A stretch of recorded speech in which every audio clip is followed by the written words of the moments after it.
Hey traders, welcome to a new episode of Scalp and Chill. Today we're back for a quick order flow trade on the Nasdaq. So I couldn't start recording earlier because I was placing an order, so a few minutes have already passed. But that won't stop me from explaining a bit about what I was looking at in the order flow and what interested me in this order. So we're in a short position on the Nasdaq.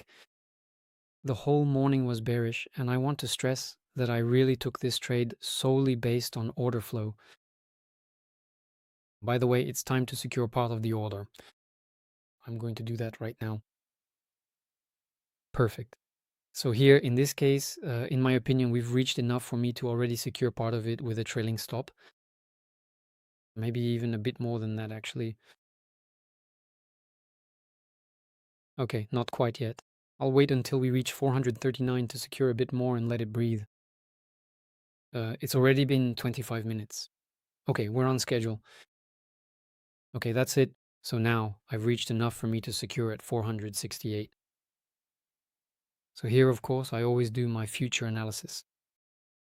I apply it both to futures accounts and in this case also to a CFD account. So I adapt, but here I clearly need to secure an RR of 0.5. We were risking about $100 on this account in this case.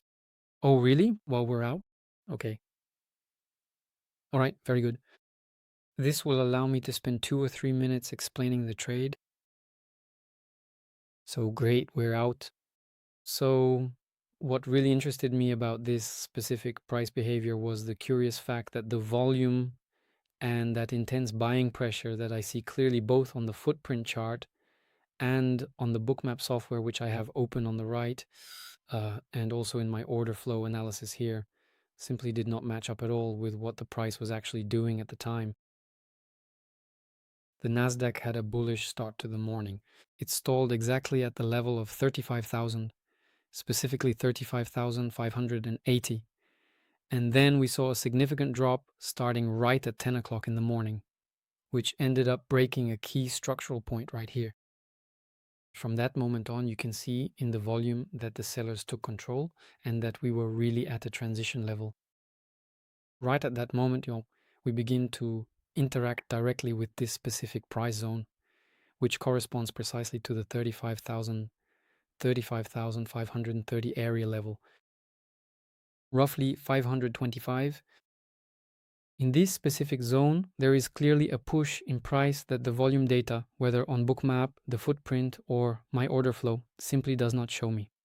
On the contrary, I see a return of sellers, with buyers failing to break through these levels. It seems the buying pressure is fading away right here. So I patiently waited for several key confirmations, both in the overall price action structure and in the trading volumes, before finally participating in the sell, since my scenario was very clear that at that specific moment the sellers had successfully regained full control and that the buying push from that temporary rebound was officially over. Indeed, nothing tells me that we are going to push extremely far. That's why I always have reasonable targets. Especially since we had the VWAP waiting for us here, so there was a risk of a rebound. But in any case, the probabilities of a continued move down and a breakout of the last key level were significant from the moment I had all my confluences. Obviously, as you saw, I managed my position because we stay humble, and as soon as I reach key levels, I tried to secure part of my position, of course, since here we're really doing pure order flow scalping. Let's take a look at the footprint. So regarding the footprint, we're on the M15 time frame here. We can clearly see that there were selling pushes on the futures here. On the first move around the 460 level, you can see the deltas were strongly negative, following the reversal I just showed you earlier. During the initial momentum-driven attempt by the market to reach the 530 level and attempt to push even higher into new territory, the price action ultimately fails to sustain that peak, but the underlying delta indicator continues to remain firmly in positive territory. It's on the second attempt at 11:15 that the delta starts to reverse. We can see that there was a bit more liquidity taken with this wick, And then the delta became strongly negative starting from 11:45 when I was in the trade. In fact, you could already see it on the 5-minute chart. We didn't need to wait for that big 15-minute candle to get confirmation. It would have been a little too late. But you see, as soon as we came up to the 30 level, we had positive deltas, and starting from 11:10, we began to print negative deltas. Obviously, then I had some confluences on Bookmap and on the price action itself, which broke a key level. And that allowed me to try to take part in this little order flow trade. That's it. That was all for this episode of Scalping Chill. I hope it was clear and that it gives you some ideas. Maybe also to be able to look at the price differently. So don't hesitate to ask me questions in the comments if you have any.